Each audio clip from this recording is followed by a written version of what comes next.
Did you know that currently today, April 26, 2023, there are only 44 cannabis labs open in the state of California? Now, each cannabis lab is required to test for 66 pesticides, 21 Category 1, and 45 Category 2. This is great because we need to know what pesticides are potentially in our cannabis product. Testing for pesticides is extremely important. Pesticides can definitely be harmful to human health, and that's exactly why we test for it here at Encore Labs. Just to name a few common pesticides, fungicides is one, insecticides is another one, and arcadicides is also a very common pesticide found in cannabis products. It's very important to test for pesticides because it can be harmful to human health, and that's exactly why we do it here at Encore Labs. My name's Imani. Today I'm taking the time to interview Jordan. He analyzes pesticides here at Encore Labs.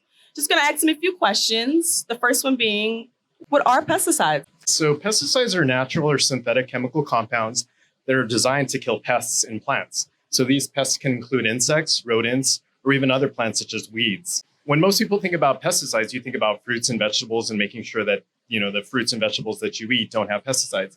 But since cannabis is a plant product as well, we want to be able to measure and limit the amount of intake of pesticides that can be found in these. But when it comes to humans, we definitely want to limit the amount of pesticides that we intake because they can cause birth defects or even cancer. What are some pesticides you see on a day-to-day basis, and how many pesticides do you look for? Yeah, so here at Encore Labs, we actually test for 66 different pesticides, each of which varies in the amount of allowable limits set forth by California regulations. These 66 pesticides are divided into two different categories, Category 1 and Category 2. The main difference between the two being the amount of toxicity and health hazards associated with each.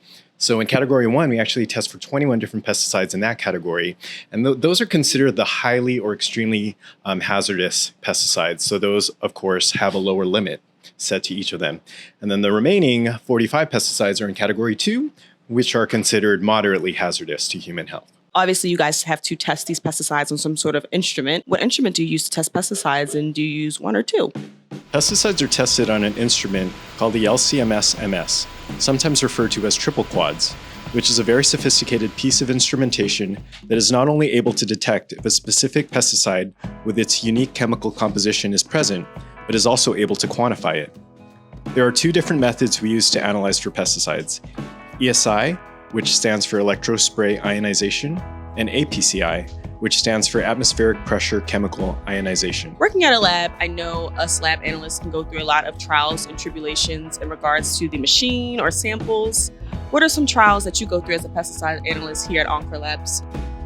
Yeah, I think for me as an analyst, the main challenge I face is ensuring that our results stay accurate and consistent.